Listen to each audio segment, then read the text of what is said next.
Hey everybody, Satoli here with History in Your Own Backyard. Today, I'm in south central Indiana near a little town called Fort Ritner. Fort Ritner is a ghost town. It's not what you're thinking, it's not spooky, but it's a ghost town. I'll explain that in a few minutes. But at one time, this town had a population of almost 1,000 people. Now it's down to maybe 50 or 60. Not very big, but we're going to tell you all about it. Stay tuned.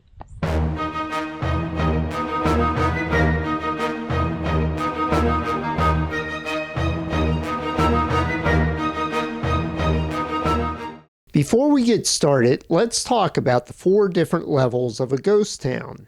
If you've already seen my introduction to ghost towns, skip ahead to about the 4.5 minute timestamp.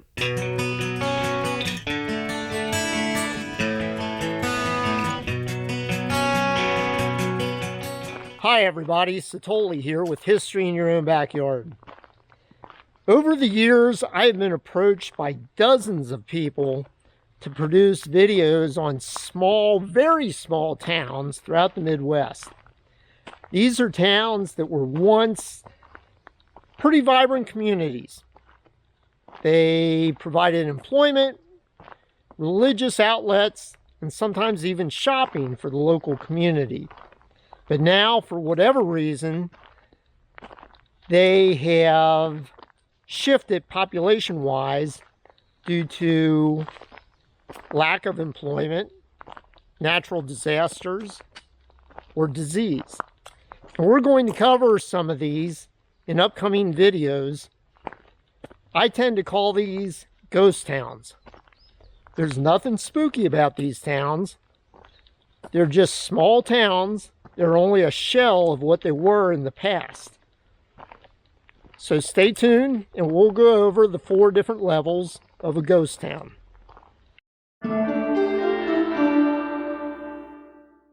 A level 4 ghost town has homes and commercial buildings standing, but the businesses have all closed.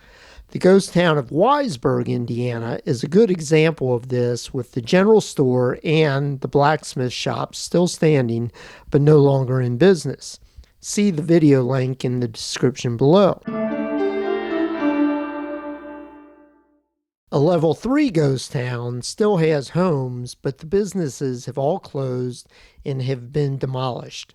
Bonnell, Indiana is a good example of this, now featuring only 2 homes. This can be seen in my video titled The Ghost Town of Bonnell. See the video link in the description below. A level 2 ghost town is no longer occupied and only features the remains of the homes and businesses that were bustling with activity years ago. Good examples of this type of ghost town are Mount Lawn, Indiana, and Columbia Park, Ohio. See the video links in the description below.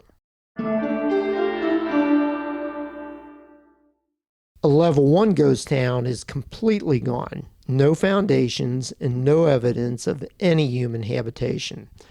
An example of this would be my video on the LaGrange Phalanx in Brushy Prairie, Indiana. See the video link in the description below. Like I said, there's nothing spooky about these towns. They're just a shell of their former self, and they're hanging on by a thread. So stay tuned for the series, and we'll see if maybe we even cover your town. Fort Ritner, Indiana is a level 4 ghost town located about 13 miles southeast of Bedford, Indiana.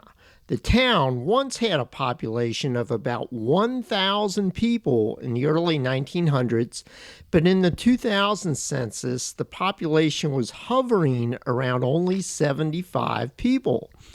Today in 2023, the population could very well be south of the 75 residents that were living here in 2000. Here's the story. Fort Ritner was platted in 1857 and named for Michael Ritner, a foreman of the railroad that built the massive train tunnel just 1 mile west of town.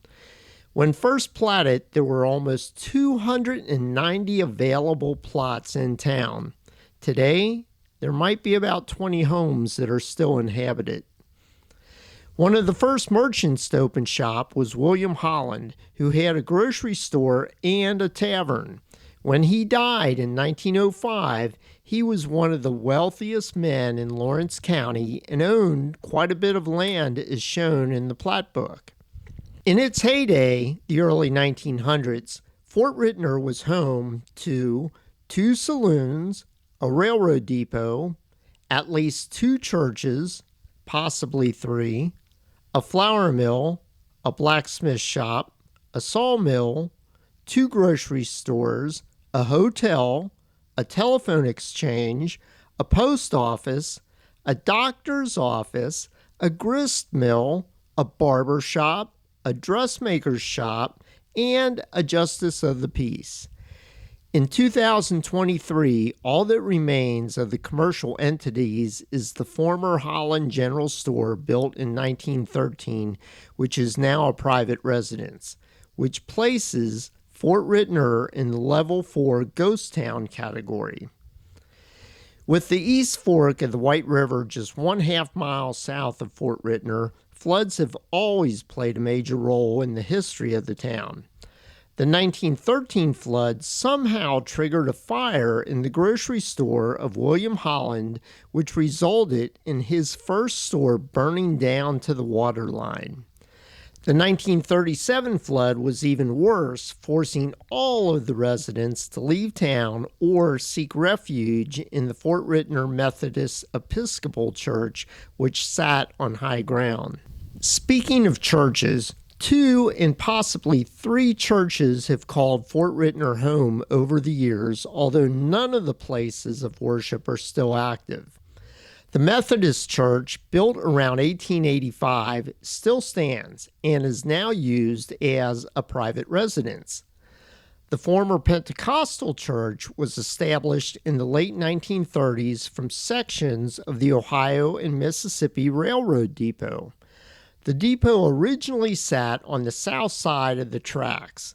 When it was no longer in use, the depot was transported into town and repurposed as a Pentecostal church.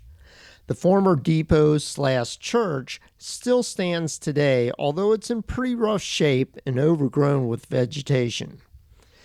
2 former residents have stated that a 3rd church building stood in town. One resident claims the church used what is today the Fort Ritner Museum, while another resident claims the church stood on Front Street. A 2-story hotel once stood on Front Street, almost directly across from the former Holland General Store. This was one of the oldest buildings in town, constructed in the 1800s. Unfortunately, it burned to the ground in 1977. On the morning of Monday, December 27, 1909, 2 freight trains traveling east and west on the same set of tracks approached the sharp curve just 1/2 mile east of Fort Ritner. Due to the curve and the cliff on the north side of the tracks, neither engineer could see the other train coming until it was too late. Some trainmen were able to jump to safety before the collision, but unfortunately, 5 were killed in the accident, making it the deadliest train wreck in Lawrence County history. 4 schools have been built in Fort Ritner, but only 1 remains.